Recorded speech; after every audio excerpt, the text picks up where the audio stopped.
বন্ধু, আপনাদের অনেক অনেক প্রীতি আর শুভেচ্ছা জানিয়ে শুরু করছি বাংলাদেশ বেতার রাজশাহী কেন্দ্রের বিতর্ক প্রতিযোগিতার অনুষ্ঠান আমরাই সেরা। কলেজ ও বিশ্ববিদ্যালয় পর্যায়ে শিক্ষার্থীদের নিয়ে আমাদের এই বিতর্ক অনুষ্ঠান। স্বাগত জানাচ্ছি আজকের অনুষ্ঠানে। আজকের বিতর্কের বিষয় উচ্চশিক্ষা সহজলভ্যতায় দেশে বেকার সমস্যা বৃদ্ধি করছে। পক্ষে বরেন্দ্র বিশ্ববিদ্যালয় রাজশাহী, বিপক্ষ দল নর্থ বেঙ্গল ইউনিভার্সিটি রাজশাহী।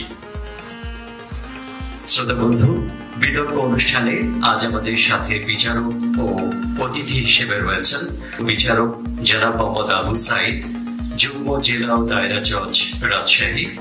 আমাদের সঙ্গে সম্মানিত বিচারক হিসেবে রয়েছেন ডক্টর সাজ্জাদ বকুল, প্রফেসর গণযোগাযোগ ও সাংবাদিকতা বিভাগ রাজশাহী বিশ্ববিদ্যালয়, এবং আজকের অনুষ্ঠানের মডারেটর জনাব মোহাম্মদ মনিরুল হাসান, উপ আঞ্চলিক পরিচালক বাংলাদেশ বেতার রাজশাহী।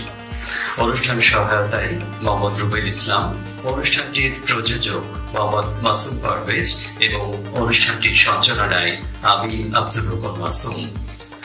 শ্রোতা বন্ধু, আমরা প্রথমেই জেনে নিতে চাই আজকের অনুষ্ঠানের সভাপতি এবং মডারেটর বিতর্কের সংক্ষিপ্ত নিয়ম কানুন আমাদের জানিয়ে দেবেন। ধন্যবাদ সঞ্চালককে। সুধী মন্ডলী, পক্ষ দল এবং বিপক্ষ দল এবং আজকের অডিয়েন্সে যারা রয়েছেন, পক্ষ দলের এবং বিপক্ষ দলের দৃষ্টি আকর্ষণ করছি। আমাদের আজকের বিতর্কের বিষয় তো তোমাদের জানা আছে, তাই তো? আচ্ছা, আজকে সনাতনী বিতর্ক। তো বিতর্কের টাইমের বিষয়টা আমি বলছি। প্রতি দলের প্রত্যেক বক্তা তোমরা 3 মিনিট করে সময় পাবে। 2 মিনিট পরে প্রথম সতর্ক সংকেত এবং 3 মিনিটে চূড়ান্ত সতর্ক সংকেত দেওয়া হবে। আর যুক্তি খণ্ডন পর্বে দলনেতা 2 মিনিট সময় পাবে। সেক্ষেত্রে 1.5 মিনিটে প্রথম সতর্ক সংকেত এবং 2 মিনিটে চূড়ান্ত সতর্ক সংকেত দেওয়া হবে। আর আমাদের আজকের যে বিতর্কের মূল্যায়নের ক্ষেত্রে 3টি সেগমেন্ট রয়েছে, 3টি বিষয় রয়েছে। সেটি হচ্ছে উচ্চারণ, তথ্য উপাত্ত উপস্থাপন এবং যুক্তি খণ্ডন। উচ্চারণে 10 নম্বর, তথ্য এবং তথ্য উপাত্ত উপস্থাপনে হচ্ছে 10 নম্বর এবং যুক্তি খণ্ডনে 10 নম্বর। তো টোটাল 30 নম্বরের মধ্যে মূল্যায়ন করা হবে।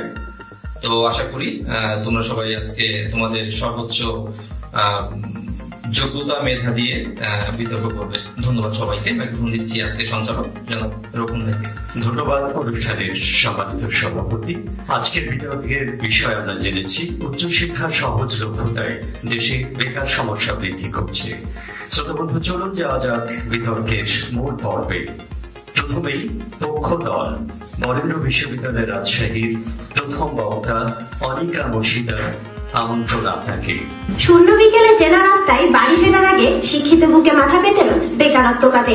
বেকারত্ব, বেকারত্ব এবং বেকারত্ব, এ যেন তরুণ সমাজের এক সুপরিচিত অধ্যায় হয়ে উঠেছে। ধন্যবাদ মাননীয় মডারেটর আমাকে সুযোগ দেওয়ার জন্য। আজকের বিতর্কের বিষয় নির্ধারণ করা হয়েছে উচ্চশিক্ষা সহজলভ্যতায় দেশে বেকার সমস্যা বৃদ্ধি করছে।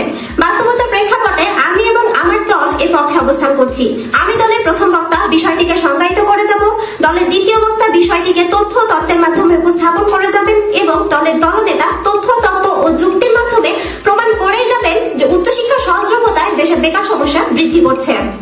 আজকের বিতর্কের বিষয়কে আমি 3টি পর্যায়ে সংজ্ঞায়িত করে যেতে চাই: উচ্চশিক্ষা সহজলভ্যতা এবং বেকার সমস্যা বা বেকারত্ব। মাননীয় মডারেটর, উচ্চশিক্ষা বলতে আমরা বুঝি উচ্চ মাধ্যমিক পাশের পর যে শিক্ষা গ্রহণ করে থাকি সেটাকেই। এরপর বলতে আসি সহজলভ্যতা। সহজলভ্যতা বলতে কোনো কিছু সহজে অর্জন করে ফেলাটাকেই বোঝানো হয়েছে। সংস্থায় 7 অবস্থা বলতে একটা কথা আছে। সরকারি বিশ্ববিদ্যালয়গুলো ভর্তিতে দেখা যায় মেধা যাচাই কিছুটা সুযোগ থাকলেও অলিতে গলিতে প্রতিষ্ঠিত বেসরকারি বিশ্ববিদ্যালয় এবং বিভিন্ন বেসরকারি ও সরকারি কলেজগুলোতে ন্যূনতম অর্থের মাধ্যমে শিক্ষা ব্যবস্থা তৈরি করা হচ্ছে। কিন্তু আমরা এটা দেখছি না, ঘরে ঘরে উচ্চশিক্ষার হার বাড়াতে গিয়ে মানহীন শিক্ষা ব্যবস্থা তৈরি করে ফেলছি। অলিতে গলিতে প্রতিষ্ঠিত বেসরকারি বিশ্ববিদ্যালয়গুলোতে দেখা যায় তারা নিজেদের মুনাফাকে প্রাধান্য দিয়ে ছাত্রের পকেট কেটে নিজের পকেট গোছাতে ব্যস্ত, যার কারণে আমরা ছাত্রকে মানসম্মত শিক্ষা দিতে ব্যর্থ। এখন বলা হবে মানসম্মত নয় কেন? কারণ বিশ্বমানের শিক্ষা ব্যবস্থায় একজন শিক্ষার্থীর পেছনে ন্যূনতম একটা অর্থ ব্যয় করতে হয়, কিন্তু সেটা আমরা করছি না। খুব সহজেই বলা যায় সস্তায় ডিগ্রি প্রদান করা হচ্ছে। এই সস্তায় প্রদান করা ডিগ্রিগুলো কতটুকু মানসম্মত এবং এই চাকরির বাজারে কতটুকু পদক্ষেপ রাখতে পারি, আশা করি প্রতিপক্ষ দলের বন্ধুরা উত্তর দিয়ে যাবেন। কোনো কিছু সহজ হয়ে গেলে মানহীন হয়ে যায় আমাদের কাছে, তেমনি উচ্চশিক্ষা যখনই ঘরে ঘরে সহজ হয়ে যাচ্ছে তখনই মান হারিয়ে যাচ্ছে। আর এই মানহীন শিক্ষা গ্রহণ করে আমরা চাকরির মানহীন। মাননীয় মডারেটর, আরেকটু সহজ করে বলতে চাই, সহজলভ্য বলতে কিন্তু মানহীন সহজলভ্যতাকে বোঝানো হয়েছে। এবার যে বিষয়কে সংজ্ঞায়ন করবো সেটা বেকার সমস্যা বা বেকারত্ব। বেকার বলতে তাদেরকে বোঝায় যারা যোগ্যতা অনুযায়ী প্রচলিত মজুরিতে চাকরি পায় না। প্রথম আলোর এক প্রতিবেদন উঠে এসেছিল স্নাতক পাশের 66% শিক্ষার্থী বেকার। এখানে দেখা যায় উচ্চশিক্ষিতর অধিকাংশই বেকার। তারপরে কি আমরা বলবো না মানহীন শিক্ষা ব্যবস্থা এর জন্য দায়ী? এদের দেখলে প্রদীপের কথা মনে আসছে। প্রদীপ যেমন উপরে আলো ছাড়া নিচে অন্ধকার, ঠিক তেমনি সহজলভ্য উচ্চশিক্ষা সনদপত্র হাতে থাকলেও ভেতরে শিক্ষা থাকে না। বাংলাদেশ পরিসংখ্যান ব্যুরোর সর্বশেষ শ্রম শক্তি জরিপ 2016-17 এক হিসাব বলছে দেশে কর্মক্ষম বেকার 27 লাখ। এরপর আইএলওর 2019-এর 20 জানুয়ারির প্রতিবেদনে বলা হয়েছিল উচ্চশিক্ষিত বেকারত্বে বাংলাদেশ দ্বিতীয়, যা 10.7%। এই আন্তর্জাতিক স্বীকৃতির পরও কি আমরা মানহীন সহজলভ্য শিক্ষার জন্য দেশে বেকার সমস্যা বৃদ্ধি করছে এটা বলতে পারবো না? মাননীয় মডারেটর, ফুটো পাত্র যতই পানি রাখুন না কেন সেই পাত্র ভর্তি হবে না। তেমনি মানহীন সহজলভ্য উচ্চশিক্ষা যতদিন থাকবে দেশের বেকার সমস্যা তার সাথে সমানুপাতিক হারে বাড়বে। ধন্যবাদ মাননীয় মডারেটর, ধন্যবাদ সবাইকে। ধন্যবাদ। আইন ও মানবাধিকার বিভাগের শিক্ষার্থী, বরেন্দ্র বিশ্ববিদ্যালয়ের প্রথম বক্তা অনিকা মুর্শিদার বক্তব্য শুনছিলাম। বিপক্ষ দল নর্থ বেঙ্গল ইউনিভার্সিটির প্রথম বক্তা আইন বিভাগের মাহফুজ আহমেদ। ট্রাফিক জ্যামে গল্প ওড়ে, ব্যস্ত শহর জুড়ে হাজার মানুষ যাচ্ছে ওড়ে বেকারত্বের জোরে। ধন্যবাদ মাননীয় মডারেটর এই মহান মঞ্চে আমাকে বক্তব্য প্রদানের সুযোগ দেওয়ার জন্য। আমার সামনে উপবিষ্ট বিজ্ঞ বিচারক মন্ডলী, সম্মানিত সুদী ও প্রতিপক্ষ বন্ধুগণ, সবাইকে জানাই সাদর সম্ভাষণ। বিতর্ক চলছে, বিতর্কের বিষয় নির্ধারিত হয়েছে উচ্চশিক্ষার সহজলভ্যতায় দেশে বেকার সমস্যা বৃদ্ধি করছে। অত্যন্ত যুক্তিসঙ্গত কারণে আমার ও আমার দলের এর বিপক্ষে সুদৃঢ় অবস্থান। ইতিমধ্যে পক্ষ দলের প্রথম বক্তা তার বক্তব্য রেখে গেছেন। আমরা প্রত্যাশা করেছিলাম যে তিনি বিষয়বস্তুগুলো যথাযথ সংজ্ঞায়ন করবেন এবং তাদের দলীয় অবস্থান সুস্পষ্টভাবে ব্যাখ্যা করে যাবেন, কিন্তু অতি প্রত্যাশায় আমরা হতাশ হয়েছি। তিনি তাদের দলীয় অবস্থানের সুবিধা নেওয়ার জন্য বিষয়গুলোর অসম্পূর্ণ সংজ্ঞায়ন করে গেছেন এবং তাদের দলীয় অবস্থান সুস্পষ্টভাবে ব্যাখ্যা করে যাননি। তাই মাননীয় মডারেটর, আমি বিষয়বস্তুগুলোকে সংজ্ঞায়ন করছি। যে সকল বিষয়সমূহ আজকে সংজ্ঞায়নের দাবি রাখে সেগুলো হলো উচ্চশিক্ষা, সহজলভ্যতা এবং বেকার সমস্যা। প্রথমত উচ্চশিক্ষা বলতে আমরা বোঝাচ্ছি উচ্চ মাধ্যমিক শিক্ষার পরে শিক্ষার্থীরা উচ্চ দক্ষতা এবং জ্ঞান অর্জনের জন্য যে শিক্ষা গ্রহণ করে সেটাকে। দ্বিতীয়ত সহজলভ্যতা বলতে আমরা বোঝাচ্ছি যথাযথ সময় এবং আর্থিক সাধ্যের মধ্যে কোনো পণ্য বা সেবা পাওয়াকে। বেকার বলতে আমরা বোঝাচ্ছি যথেষ্ট যোগ্যতা ও ইচ্ছা থাকা সত্ত্বেও কর্মসংস্থান বা কাজের সুযোগ পাচ্ছে না যারা, তাদেরকেই। অর্থাৎ মাননীয় মডারেটর, বেকারত্ব বলতে শুধুমাত্র উচ্চশিক্ষিত হয়ে কর্মসংস্থানের সুযোগ না পাওয়াকে বোঝায় না, বরং কারো শারীরিক, মানসিক এবং শিক্ষাগত যোগ্যতা থাকা সত্ত্বেও কর্মসংস্থান নিশ্চিত না হওয়াকেই বোঝায়। মাননীয় মডারেটর, বাংলাদেশ পরিসংখ্যান ব্যুরো তথ্য মতে আমাদের জিডিপিতে কৃষি খাতের অবদান 13.47%, কিন্তু এই খাতে আমাদের মোট শ্রমশক্তির 40.62% নিয়োজিত এবং এদের মধ্যে অধিকাংশ জমি 2 ফসলি ও বন্যা ও প্রাকৃতিক অন্যান্য কৃষিজনিত কারণে গড়ে 4 মাস প্রত্যেকটি কৃষক বেকার থাকেন। এদের মধ্যে উচ্চশিক্ষিত প্রায় নেই বলে চলে। বরং উচ্চশিক্ষা এবং গবেষণার কারণে এক ফসলি জমিতে আজ 2টি ফসল চাষ করা সম্ভব হচ্ছে, যা কৃষিতে বেকারত্বের হার অনেক কমেছে। সেখানে উচ্চশিক্ষার সহজলভ্যতা কিভাবে বেকারত্ব বৃদ্ধি করে তা আমাদের বোধগম্য নয়। আশা করি প্রতিপক্ষ বন্ধুগণ বিষয়টি ব্যাখ্যা করে যাবেন। পক্ষ দলের প্রথমত শুধুমাত্র উচ্চশিক্ষার সহজলভ্যতাকেই বেকার সমস্যা বৃদ্ধির কারণ হিসেবে দেখে গেছেন, যেখানে বাস্তবতা থেকে দূরে সরে তিনি শুধুমাত্র দলীয় স্বার্থকে প্রাধান্য দিয়েছেন। আমরা বলছি উচ্চশিক্ষার সহজলভ্যতা নয়, বরং আর্থসামাজিক প্রেক্ষাপটে বেকার সমস্যা বৃদ্ধির মূল কারণ। আর্থসামাজিক প্রেক্ষাপটে যে সকল উপাদান বেকারত্ব বৃদ্ধিতে ভূমিকা রাখছে সেগুলো হলো মানসিকতা, জনসংখ্যা বৃদ্ধির সাথে উপযুক্ত কর্মসংস্থান নিশ্চিত না হওয়া, উদ্যোক্তা হতে অনাগ্রহী হওয়া, রাজনৈতিক পরিবেশের কারণে বৈদেশিক বিনিয়োগ বাধাগ্রস্ত হওয়া, কৃষিক্ষেত্রে সর্বোচ্চ শ্রমশক্তি নির্ভরশীলতা, দারিদ্রতা এবং যথাযথ দক্ষতা অর্জন না করা। মাননীয় মডারেটর, বেকারত্ব বৃদ্ধির একটি প্রধান সমস্যা আমাদের মানসিকতায়। আমরা উচ্চশিক্ষা গ্রহণের পর 15,000 টাকায় কর্পোরেট চাকরি করতে আগ্রহী, সেখানে আমরা উদ্যোক্তা হতে আগ্রহী না। এটা কি আমাদের মানসিকতার সমস্যা নয় বিজ্ঞ প্রতিপক্ষ? এরপর আমরা দায়ী করছি যথাযথ দক্ষতা অর্জনের অভাবকে, অর্থাৎ আমাদের তরুণদের যথাযথ দক্ষতা অর্জন না করা ও শিক্ষা প্রতিষ্ঠান ও চাকরিদাতা প্রতিষ্ঠানের চাহিদার মধ্যে সমন্বয় না থাকে। বিবিএস এবং বাংলাদেশ পরিসংখ্যান ব্যুরোর তথ্য মতে বেসরকারি খাতের গুরুত্বপূর্ণ পদগুলোতে 15 লক্ষের বেশি বিদেশি কাজ করছে। এরা তখনই বোঝা যায় যখন ভারতের রেমিটেন্স প্রদানকারী দেশের 4র্থ স্থানে বাংলাদেশ থাকে। বিজ্ঞ প্রতিপক্ষ বন্ধুগণ, আপনারা বলছেন উচ্চশিক্ষার সহজলভ্যতায় দেশে বেকার সমস্যা বৃদ্ধি করছে। যেহেতু এটাকে আপনারা একমাত্র কারণ হিসেবে দায়ী করে গেছেন, তাহলে উচ্চশিক্ষার সহজলভ্যতা না থাকলে কিভাবে বেকার সমস্যা কমবে সে বিষয়টি ব্যাখ্যা করে যাবেন। যেখানে বাংলাদেশে এখন পর্যন্ত সবচেয়ে বড় চাকরিদাতা সরকার, সেখানে উদ্যোগ গ্রহণ না করলে কিভাবে কর্মসংস্থান হবে? পরিশেষে বলতে চাই উচ্চশিক্ষার সহজলভ্যতা নয়, বরং আর্থিক সামাজিক প্রেক্ষাপটেই বেকার সমস্যা বৃদ্ধি করছে। ধন্যবাদ মাননীয় মডারেটর, ধন্যবাদ। পক্ষ দল বরেন্দ্র বিশ্ববিদ্যালয়ের দ্বিতীয় বক্তা রাষ্ট্রবিজ্ঞান বিভাগের আমিনা খাতুন।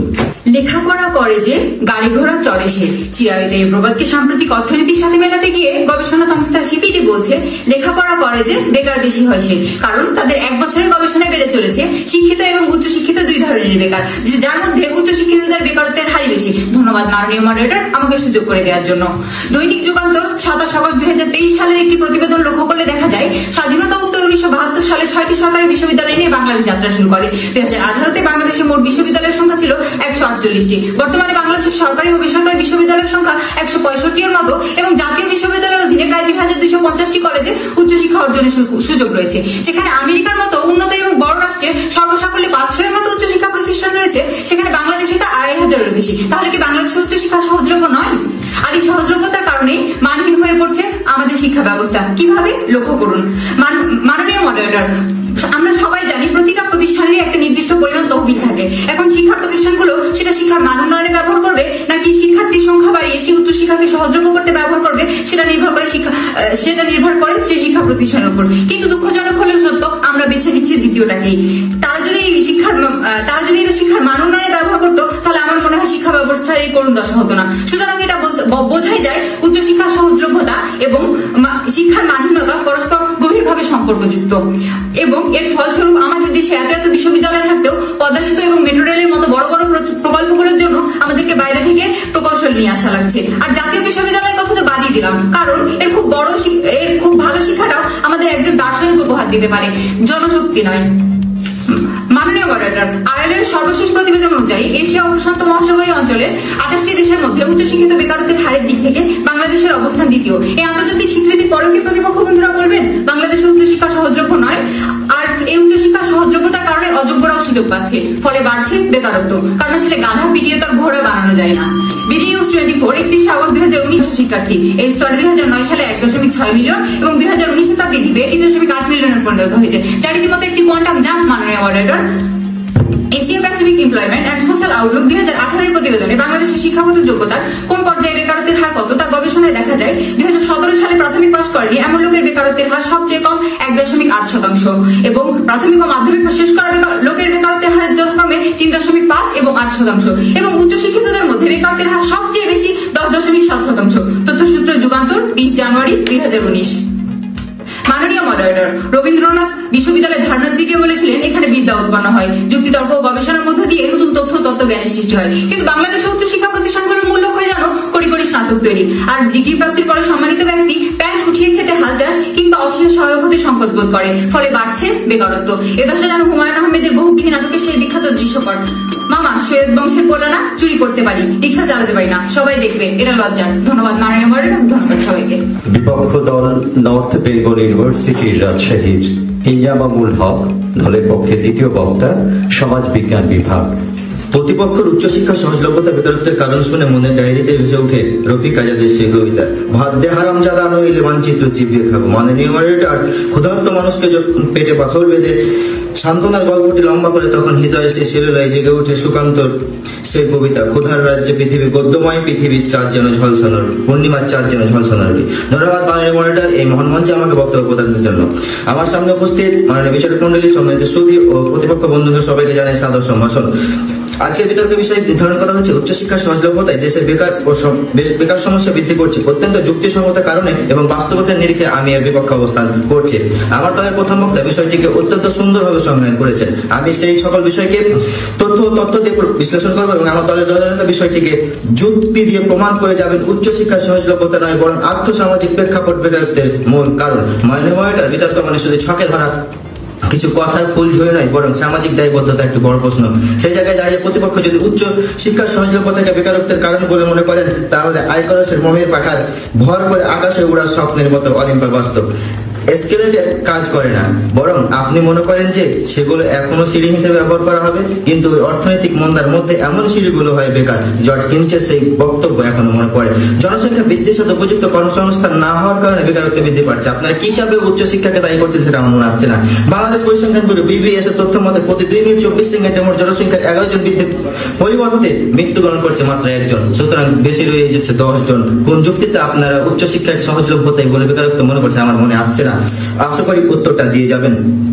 মাননীয় মডারেটর, দেশে যদি উচ্চশিক্ষা না থাকতো তাহলে বর্তমান বাংলাদেশে পদ্মা সেতুতে যে সকল ইঞ্জিনিয়ার কাজ করছে অধিকাংশ ইঞ্জিনিয়ার, কিন্তু বাংলাদেশে যে সকল শ্রমিক কাজ করছে সেই সকল শ্রমিকও কিন্তু বাংলাদেশ বাইরে থেকে আমরা ধার করে নিয়ে আসিনি। মাননীয় মডারেটর, আমার বিপক্ষ দলের বক্তা বলে গেছেন মেট্রো রেল তৈরি করতে নাকি বিদেশ থেকে ইঞ্জিনিয়ার নিয়ে আসতে হচ্ছে, তাহলে ইসরাত জাহান কি মাননীয় মডারেটর? এটা আপনার কাছে প্রশ্ন রয়ে গেল, বিপক্ষের দলের কাছে প্রশ্ন রয়ে গেল। মাননীয় মডারেটর, আমরা আছি মেট্রো রেলের কথা। মেট্রো রেল তৈরি করতে ইসরাত জাহানের মেয়ে যেখানে প্রাধান্য দিচ্ছে, সেখানে আমরা কি হিসেবে বলি উচ্চশিক্ষা সহজলভ্যতা বেকারত্ব বৃদ্ধি করছে? রাষ্ট্রকর্তৃক ব্যবস্থা না নেওয়া বেকারত্বের মূল কারণ। আমাদের সংবিধানের 15 অনুচ্ছেদের খ দফায় বলা আছে, যুক্তিসঙ্গত মজুরির বিনিময়ে কর্মসংস্থান নিশ্চয়ই রাষ্ট্রের অন্যতম মৌলিক দায়িত্ব হবে, কিন্তু কর্মসংস্থান নিশ্চিতের ক্ষেত্রে রাষ্ট্র যত সময় ভূমিকা পালন করছে না, যার কারণে বেকারত্ব বৃদ্ধি পাচ্ছে। আরেকটি কারণ হচ্ছে দারিদ্রতা। দারিদ্রতার ফলে সঞ্চয় কম, সঞ্চয়ের ফলে বিনিয়োগ কম, বিনিয়োগের ফলে কর্মসংস্থান কম। যে দেশে একজন শিশু জন্মগ্রহণ করে হবে আর যে দেশ দারিদ্র হবে, সে দেশে বেকার সংখ্যা বৃদ্ধি পাবে। রাজনৈতিক অস্থিরতার কারণে আমাদের রাজশাহী নিউ মার্কেট এলাকায় 2 দলের ক্ষমতার প্রদর্শন করতে গিয়ে নিহত হন একজন, তার নাম হচ্ছে রিয়াজুল ইসলাম। তাহলে মাননীয় মডারেটর, আমরা কি বলতে পারছি না রাজশাহীতে যে রাজনৈতিক অস্থিরতা রয়েছে? এই নিহত পরিবার এখন কি করবে, কি খাবে, সেই বিষয়ে আমার বোধগম্য হচ্ছে না। আশা করি আপনি এই সকল আমার বিপক্ষ বন্ধুগণ আমার এই সকল প্রশ্নের উত্তর দিয়ে যাবেন। ধন্যবাদ সবাইকে। আসসালামু আলাইকুম। পক্ষের দলনেতা মারজান রহমান, আইন ও মানবাধিকার বিভাগ। ধন্যবাদ মাননীয় মডারেটর, আমাকে আজ আমার বক্তব্য উপস্থাপনের সুযোগ করে দেওয়ার জন্য। আমাদের আজকের বিতর্কের বিষয় উচ্চশিক্ষার সহজলভ্যতাই দেশে বেকার সমস্যা বৃদ্ধি করছে। যুক্তিসঙ্গত কারণে আমার এবং আমার দলের এই পক্ষে অবস্থান। আমার দলের দ্বিতীয় বক্তা ইতিমধ্যে আপনাদের সামনে আমাদের দেশের উচ্চ শিক্ষার সহজলভ্যতার চিত্র স্পষ্টভাবে তুলে ধরেছেন, যেখানে উচ্চশিক্ষার উদ্দেশ্য হওয়ার কথা ছিল জ্ঞানের সমৃদ্ধি এবং শিক্ষার্থীদের সৃষ্টিশীল চেতনার বিকাশ সাধন করা, সেখানে আমাদের দেশের উচ্চশিক্ষা পরিণত হচ্ছে বেকার তৈরির কারিগরে। আমার প্রতিপক্ষ বন্ধুরা হয়তো আজকের বিতর্কের বিষয়টি সঠিকভাবে উপলব্ধি করতে পারেন নাই। আমাদের বিতর্কের বিষয় আমি আরো একবার বলে দিচ্ছি, সেটি হলো উচ্চশিক্ষার সহজলভ্যতা দেশে বেকার সমস্যা বৃদ্ধি করছে। আমরা কখনোই একপাক্ষিকভাবে দাবি করি নাই যে উচ্চশিক্ষার সহজলভ্যতা দেশে শুধুমাত্র উচ্চশিক্ষার সহজলভ্যতা বেকার সমস্যা বৃদ্ধি করছে।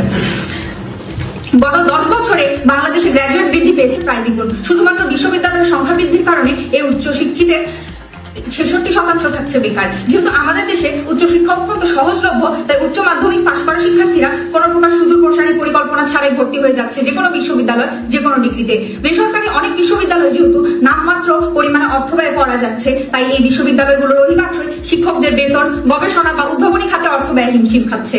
দিন শেষে বিশ্ববিদ্যালয়গুলো চাকরিজীবী বা ক্যাডার উৎপাদনে কাজ করছে এবং এখনো গবেষণা কেন্দ্রিক বা উদ্ভাবনী হয়ে উঠতে পারে নাই। মাননীয় মডারেটর, এবার আসি চাকরির বাজার ও বেকারত্ব প্রসঙ্গে। চাকরির বাজারে প্রতি বছর যুক্ত হচ্ছে প্রায় 20 থেকে 22 লাখ তরুণ। বিডিজবস.কম-এর প্রধান নির্বাহী ফাহিম মাসরুর বাংলাদেশের বেকার সমস্যার পেছনে যে কারণগুলো চিহ্নিত করেন, তার মধ্যে 2টি হলো কর্মক্ষেত্রের চাহিদা অনুযায়ী লোক নেই এবং নতুন যুক্ত হওয়া শিক্ষিত লোকদের উপযোগী চাকরি নেই। আর্থসামাজিক প্রেক্ষাপটে স্নাতক পাশ মানুষগুলো নিজের যোগ্যতার বাহিরে কাজ করতে চায় না, নিজের যোগ্যতার নিচে কাজ করতে চায় না, কিন্তু উচ্চশিক্ষায় শিক্ষিত হয়ে তারা যে কাজ চায় সেটির সুযোগ আমাদের দেশে তৈরি হচ্ছে না। দেশে এখন উৎপাদনশীল ক্ষেত্রে চাকরির সুযোগ বাড়ছে, এই খাতে প্রয়োজন কারিগরি দক্ষতা সম্পন্ন লোক, কিন্তু আমরা উচ্চশিক্ষাকে পানির ন্যায় সহজপ্রাপ্য করে তৈরি করছি তত্ত্বীয়ভাবে দক্ষ লোক। একদিকে কারিগরি ও কর্মমুখী জ্ঞান সম্পন্ন মানুষ না থাকায় অনেক প্রতিষ্ঠান যোগ্য ব্যক্তি খুঁজে পাচ্ছে না, অন্যদিকে আমরা যোগ্য ব্যক্তি তৈরি করা বাদ দিয়ে উচ্চশিক্ষা প্রতিষ্ঠান তৈরি করে চলেছি। শুধুমাত্র সনদভিত্তিক সহজলভ্য উচ্চশিক্ষার হাত ধরে কিভাবে দেশের বেকার সমস্যা মোকাবেলা করবেন, প্রতিপক্ষ দলের বন্ধুদের কাছে প্রশ্ন রইল।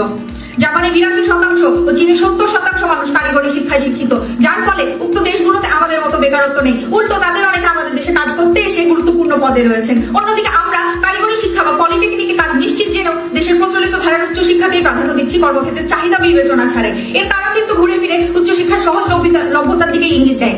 আজ উচ্চশিক্ষা সহজলভ্য না হলে চিত্রটা কিন্তু হতে পারত ভিন্ন। উচ্চ মাধ্যমিকের পর শুধুমাত্র বাছাইকৃত সেরা মেধাবীরাই উচ্চশিক্ষার সুযোগ পেত। স্নাতক শেষে এতে চাকরির বাজারে যে অসুস্থ প্রতিযোগিতা তা অনেকাংশে কমে আসতো, বাকিরা মনোনিবেশ করত কারিগরি শিক্ষায়, কেননা উচ্চ মাধ্যমিক পাশ করে কেউ বেকার বসে থাকতো না এবং তারা যে একজন উচ্চশিক্ষিত হয়ে চাকরি পেতে যে বছর পর্যন্ত সময় লাগে, উক্ত সময়ের মধ্যে কিন্তু কারিগরি শিক্ষায় দক্ষতা বৃদ্ধি করে বাকিরা কিন্তু নিজেরা কর্মক্ষেত্রে যোগান দিতে পারত। এতে কিন্তু তারা উদ্যোক্তা হতে পারত এবং নতুন কর্মক্ষেত্র তৈরি হতো। তাই চলুন আমরা সবাই একত্রিত হয়ে বলে উঠি, উচ্চশিক্ষার সহজলভ্যতায় দেশে বেকার সমস্যা বৃদ্ধি করছে। ধন্যবাদ। অনেক ধন্যবাদ পক্ষের দলনেতাকে। এবার বিপক্ষে দলনেতা নিশাত তাসনিম, সমাজবিজ্ঞান বিভাগ। দার্শনিক প্লেটো বিশ্বাস করতেন education is indispensable for the economic health of a good society, অর্থাৎ ভালো সমাজের অর্থনৈতিক স্বাস্থ্য উন্নয়ন করার জন্য শিক্ষা অপরিহার্য। ধন্যবাদ মাননীয় মডারেটর, আমাকে কিছু বলার সুযোগ করে দেওয়ার জন্য। অত্যন্ত আজকে বিতর্ক চলছে, বিতর্কের বিষয় নির্ধারণ করা হয়েছে উচ্চশিক্ষার সহজলভ্যতা বেকারত্ব বৃদ্ধি করছে। অত্যন্ত যুক্তিসঙ্গত কারণে আমি এবং আমার দল এর বিপক্ষে অবস্থান করছি। আমার দলের প্রথম বক্তা বিষয়টি অতি সূক্ষ্মভাবে বিশ্লেষণ করে গেছেন এবং আমার দলের দ্বিতীয় বক্তা তথ্য ও তত্ত্ব দ্বারা এটা প্রমাণ করে গেছেন যে উচ্চশিক্ষার সহজলভ্যতা নয়, বর্তমানে আর্থসামাজিক প্রেক্ষাপটে বেকারত্ব বৃদ্ধির জন্য দায়ী। কিন্তু আমাদের প্রতিপক্ষ বন্ধুগণ এটা মানতে নারাজ। আসলে তাদের অবস্থা হয়েছে এরকম যে বুঝে বুঝে না বুঝে তাকে বুঝায় কে, না বুঝে যে হুমু ধরে তাকে ভূতে ধরেছে। প্রতিপক্ষ বন্ধু বর্তমান যুব সমাজে পরিশ্রম না করে সফলতা লাভ করতে চায়। তারা অল্প মানসিকতাকে কাজে লাগিয়ে কিছু সংখ্যক মানুষ তাদের এই অর্থকে বাছাই করে নিয়ে যাচ্ছে, তাদের কাছ থেকে তাদের অর্থকে লুটে নিয়ে যাচ্ছে। এখনো টাকা ফেরত পায়নি ডেস্টিনির মতো প্রতিষ্ঠানের লোকজনেরা। তার মধ্যে এমপিএফ এর মতো লোকজন তাদের কাছ থেকে বর্তমান বেকার যুব সমাজের কাছ থেকে 22,000 কোটি টাকা লুটে নিয়ে গেল। কে নেবে এর দায়? প্রতিপক্ষ বন্ধুগণ, আমরা ছোটবেলা থেকে জেনে এসেছি যে education is the growth of a nation, অর্থাৎ শিক্ষা জাতির মেরুদণ্ড। কোন জাতি যদি শিক্ষিত না হয় সে জাতি মাথা ছেড়ে দাঁড়ানো অসম্ভব। সেহেতু প্রতিপক্ষ বন্ধুগণ, আপনারা কিভাবে বলতে পারেন যে উচ্চশিক্ষার সহজলভ্যতা বেকারত্ব বৃদ্ধি করছে? আপনাদের আরেকটা ছোটবেলার কথা শোনাই। মাননীয় মডারেটর ফয়েজ আহমেদ তৈয়বের প্রতিবেদনে তিনি বলেন বর্তমান দেশে বেকারত্ব রয়েছে 5 কোটি, কিন্তু আমাদের প্রতিপক্ষ বন্ধুগণ বলে গেছে যে তাদের বর্তমানে দেশে বেকারত্বের সংখ্যা নাকি 7 লাখ। এটা বুঝতে পারছি না আপনারা কোথা থেকে তথ্যটা পেয়েছেন। বিজ্ঞ প্রতিপক্ষ, কোন উচ্চ শিক্ষাকে আপনারা সহজলভ্য বলছেন? বর্তমানে যেখানে ইউজিসি কর্তৃক প্রকাশিত 45তম বার্ষিক প্রতিবেদনে অনুযায়ী বলা হয়েছে পাবলিক বিশ্ববিদ্যালয়ের একজন শিক্ষার্থীর পেছনে খরচ হয় 9,85,960 টাকা। সেই শিক্ষাকে প্রশ্ন রয়ে গেল, আশা করি উত্তরটা দিয়ে যাবেন। মাননীয় মডারেটর, বর্তমান যুব সমাজ মানসিকতাহীন নিয়ে বিসিএস জ্বরে ভুগছে। বর্তমান হীন মানসিকতা তাদের এই নিয়ে যে আমি ঢাকা বিশ্ববিদ্যালয় থেকে পড়াশোনা করেছি, আমি কি কারণে সাধারণ কাজ করব, আমি বিসিএস দেব, বড় পদে চাকরি করব, এটা হচ্ছে তাদের মন মানসিকতা। রইল কথা বিসিএস জ্বর। পরিসংখ্যান সংরক্ষণ ওয়েবসাইটে অল্ডোমিটাসের তথ্য মতে গত 45তম বিসিএসের পরীক্ষার আবেদনকারী সংখ্যা ছিল পৃথিবীর 54টি দেশের চাইতে এবং অঞ্চলের চাইতেও বেশি। সম্প্রতি প্রকাশিত হয়েছে 41তম বিসিএস এর চূড়ান্ত ফলাফল। সেখানে দেখা গেছে বিসিএস এর মোট 4,75,000 প্রার্থী আবেদনের বিপরীতে 2,520 জন সেখানে স্থান পেয়েছে, তাদের পদের সুযোগ দিতে পেরেছে। অর্থাৎ তাদের এখানে সুপারিশের একজনের বিপরীতে শতকরা 0.53 জন চাকরি পেয়েছে। অর্থাৎ 99% এখনো বেকার, স্বপ্ন ভেঙে আবারও কর্মজীবীর বেকারত্বের দ্বারগোড়ায়। আমি বুঝতে পারছি না আপনারা কিভাবে বলছেন। ধন্যবাদ মাননীয় মডারেটর, ধন্যবাদ সবাইকে। এখন সময় দুই দলনেতার অতিরিক্ত 2 মিনিট বলার পালা। প্রথমেই পক্ষ দলের দলনেতা মারজান রহমান। ধন্যবাদ মাননীয় মডারেটর, আমাকে আরো একবার আমার বক্তব্য উপস্থাপনের সুযোগ করে দেওয়ার জন্য। আমার প্রতিপক্ষ দলের বন্ধুরা উচ্চশিক্ষার সহজলভ্যতার যে বেকারত্ব বৃদ্ধি করছে এর সাথে একমত নন। তারা এর পিছনে বিভিন্ন কারণ বলে গেছেন, কিন্তু তারা হয়তো সংজ্ঞায়নে সহজলভ্যতার যে সংজ্ঞা সেটা স্পষ্টভাবে বোঝেন নাই। আমার দলের প্রথম বক্তা সহজলভ্যতা বলতে কি বোঝায় সেটা তিনি বলে গেছেন। তিনি বলেছেন কোনো কিছু সহজে অর্জন করে ফেললে সেটাকে সহজলভ্য বলা হয় এবং সস্তার সাত অবস্থা বলতে একটা কথা আছে। এবং আমরাও আমাদের বিতর্কের বিষয় অনুযায়ী উচ্চশিক্ষার সহজলভ্যতাই যে দেশের বেকার সমস্যা বৃদ্ধি করছে এটাকেই বলছি। আমরা কখনোই একপাক্ষিক ভাবে বলি নাই যে উচ্চশিক্ষার সহজলভ্যতাই একমাত্র বেকারত্বের কারণ। আমাদের দেশে উচ্চশিক্ষা প্রতিষ্ঠানগুলোতে যেহেতু নামমাত্র পরিমাণ অর্থ ব্যয় করা যাচ্ছে, তাই বিশ্ববিদ্যালয়গুলোর অধিকাংশই শিক্ষকদের বেতন, গবেষণা বা উদ্ভাবনী খাতে অর্থ ব্যয় হিমশিম খাচ্ছে। আমার প্রতিপক্ষ দলের বন্ধু বলে গেলেন যে হচ্ছে একটি পাবলিক বিশ্ববিদ্যালয় একজন শিক্ষার্থীর পেছনে খরচ হয় 9 লক্ষ টাকা, কিন্তু অন্যান্য যে ছত্রাকের মতো দেশের বিভিন্ন স্থানে গড়ে উঠছে যে বেসরকারি বিশ্ববিদ্যালয়গুলো, এগুলোতে কোনোটাতে মাত্র 2 লক্ষ টাকা ব্যয়ে একটি পরিপূর্ণ অনার্স ডিগ্রি বা মাস্টার্স ডিগ্রি গ্রহণ করা যাচ্ছে এবং সেখানে 2 লক্ষ টাকা বরাদ্দ থাকছে একটি শিক্ষার্থীর প্রতি। যেখানে পাবলিক একজনের পেছনে খরচ হচ্ছে 9 লক্ষ, সেখানে এই বেসরকারি বিশ্ববিদ্যালয়গুলোতে মাত্র 2 লক্ষ টাকা ব্যয়ে কিরকম মানের উচ্চশিক্ষা প্রদান করা হচ্ছে সে নিয়ে আমার রয়েছে প্রশ্ন। এবং এই সকল বিশ্ববিদ্যালয় শিক্ষকদের বেতন, গবেষণা বা উদ্ভাবনী খাতেও তো অর্থ ব্যয়ের ভালো মতো হিমশিম খাচ্ছে। যেহেতু তারা শিক্ষকদেরকে ঠিক মতো বেতন প্রদান করতে পারছে না, তাই শুধুমাত্র মাস্টার্স পাস করা শিক্ষকই তারা নিয়োগ দিচ্ছেন এবং একজন মাস্টার্স পাস করা শিক্ষক থেকে অবশ্যই একজন পিএইচডি ডিগ্রিধারী শিক্ষকের গুণগত মান অবশ্যই ভালো হবে, কিন্তু তারা তা আনতে পারছেন না। এর কারণ কি? উচ্চশিক্ষার সহজলভ্য। এর কারণ এটা কি ঘুরে ফিরে উচ্চশিক্ষার সহজলভ্যতার দিকে ইঙ্গিত দেয় না? পরিশেষে মাননীয় মডারেটর, আমি এটাই বলবো যে উচ্চশিক্ষার সহজলভ্যতাই দেশে বেকার সমস্যা বৃদ্ধি করছে। ধন্যবাদ।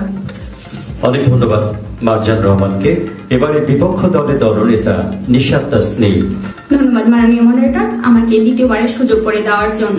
আসলে আমাদের প্রতিপক্ষ বন্ধুগণ ঘুরিয়ে ফিরে আমাদের সাথে সহমত প্রদান করছে। তারা উচ্চশিক্ষাকে সহজলভ্য বলছে যেহেতু বেকারত্বের প্রেক্ষিতে, উপরন্তু তারাই বলছে যে উচ্চশিক্ষা নয়, উচ্চশিক্ষা সহজলভ্যতা বেকারত্ব বৃদ্ধি করছে না, বরঞ্চ আদার অন্যান্য কোনো বিষয়ও রয়েছে এই বেকারত্ব বৃদ্ধির কারণে। পক্ষ দলের দ্বিতীয় বক্তা কিন্তু আমাদের দলের প্রথম বক্তা সেই চাকরি বা কাজ করছে না, করতে না চাওয়া সেই মন মানসিকতাকে তারা হীনমতা দায়ী বলে বেকারত্ব বৃদ্ধির কাজ বলে দায়ী করে গেছেন। কিন্তু তারা এটা বলেননি যে হ্যাঁ উচ্চশিক্ষা সহজলভ্যের কারণে বেকারত্ব বৃদ্ধি পাচ্ছে। প্রতিপক্ষ বন্ধুগণ আপনাদের প্রথম দলের দ্বিতীয় বক্তা যেটা বলে গেল যে হ্যাঁ আমাদের বর্তমান দেশে যে বেকারত্ব সংখ্যা বৃদ্ধি পেয়েছে তার কারণে আমাদের যে কারিগরি শিক্ষাকে কোন ক্ষেত্র দিয়ে আপনারা উচ্চশিক্ষা হিসেবে দায়ী করছেন আমি সেটা বুঝছি না। প্রতিপক্ষ বন্ধুগণ আমাদের দলে আমরা প্রতিবার বলে গেছি যে উচ্চশিক্ষার সহজলভ্যতা বেকারত্ব বৃদ্ধি করছে না, বরং আর্থসামাজিক প্রেক্ষাপটে বেকারত্ব বৃদ্ধি করছে। বর্তমানে দেশে একটি মেডিকেল শিক্ষার্থীকে পড়াশোনা করার জন্য তার একটি বই কেনার জন্য যেখানে 27,000 টাকা ব্যয় করতে হয়, সেখানে উচ্চশিক্ষা আপনারা কিভাবে সহজলভ্য বলছেন? আমি সেটা কখনো ভাবে বোধগম্য হচ্ছে না। আমরা যে প্রশ্নগুলো করে গেছি আপনাদের কাছে যে আমাদের বর্তমান দেশের যে অন্যান্য শিক্ষা খাতে যে আমরা বলছেন যে আমাদের দেশের অধিকাংশ শিক্ষিত বেকার ঘুরে বেড়াচ্ছে, কিন্তু প্রতিপক্ষ বন্ধুগণ আপনারা যদি এটাই বলে থাকেন যে উচ্চ 1 বিঘাতে 15 মণ ধান করে দাঁড়িয়েছে, এটা কি উচ্চশিক্ষার সফলতা নয়? আপনারা বেকারত্ব কিভাবে বলছেন বুঝতে পারছি না। প্রতিপক্ষ বন্ধুগণ আপনারা বলে গেছেন মেট্রো রেল পদ্মা সেতু নির্মাণের জন্য যে বাইরে থেকে ইঞ্জিনিয়ার নিয়ে আসা হয়েছে, কিন্তু প্রতিপক্ষ বন্ধুগণ আপনারা কি এটা জানেন না যে বর্তমান প্রধানমন্ত্রী আমাদের দেশের পদ্মা সেতু শ্রোতা বন্ধু, দর্শক বন্ধু, ফলাফল তৈরির সময়টুকুতে আমরা সম্মানিত 3 বিচারকের সংক্ষিপ্ত অভিমত শুনতে চাই। আমি প্রথমেই আজকের বিতর্ক অনুষ্ঠানের বিচারক প্রফেসর ডক্টর সাজ্জাদ বকুল আপনাকে আমন্ত্রণ জানাই। দুই দলই খুব চমৎকার করে তাদের উপস্থাপনা করেছে। আমার কাছে মনে হচ্ছে যে আরো কিছু তথ্য এবং যুক্তি তুলে ধরা দরকার ছিল। যেমন আমাদের দেশের শিক্ষার্থীরা কারিগরি শিক্ষায় যে যথাযথভাবে শিক্ষিত হতে পারলে বেকার সমস্যা পূর্ণভাবে অনেকটাই মিটে যেত, তাহলে সেটার পথগুলো কি, এগুলো যদি আরেক কিছু যুক্তি তুলে ধরা যেত তাহলে আমার মনে হয় যে পক্ষ বিপক্ষ দুই দলই আরো অনেক ভালো করতে বলে আমার বিশ্বাস। এবারে আমাদের আজকের বিতর্ক অনুষ্ঠানের সম্মানিত বিচারক জনাব মোহাম্মদ আবু সাইদ। প্রথমে তোমাদেরকে আন্তরিক অভিনন্দন জ্ঞাপন করছি তোমাদের সুন্দর বিতর্কের জন্য। আর যুক্তি খণ্ডটা তোমাদের আমি বলবো যে দুইজন মিলে তোমরা ভালো করেছো। ওভারঅল সবারটা আমরা এনজয় করেছি অনেক বেশি। অসংখ্য ধন্যবাদ।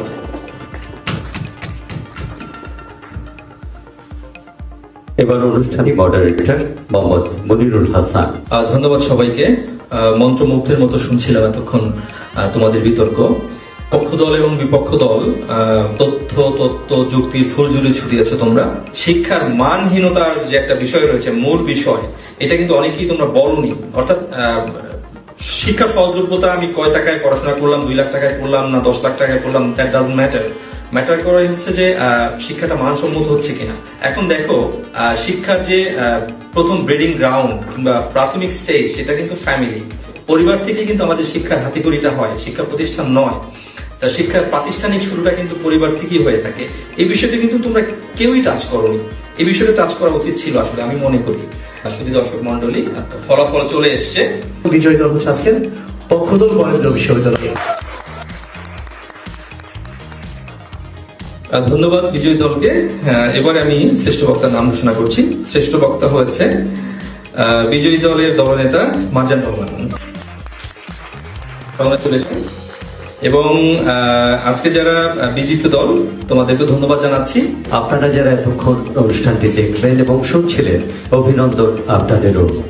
আবারও কথা হবে, দেখা হবে আগামী মাসের প্রথম মঙ্গলবার অর্থাৎ 3রা অক্টোবর বেলা 2:30টায়। খোদা।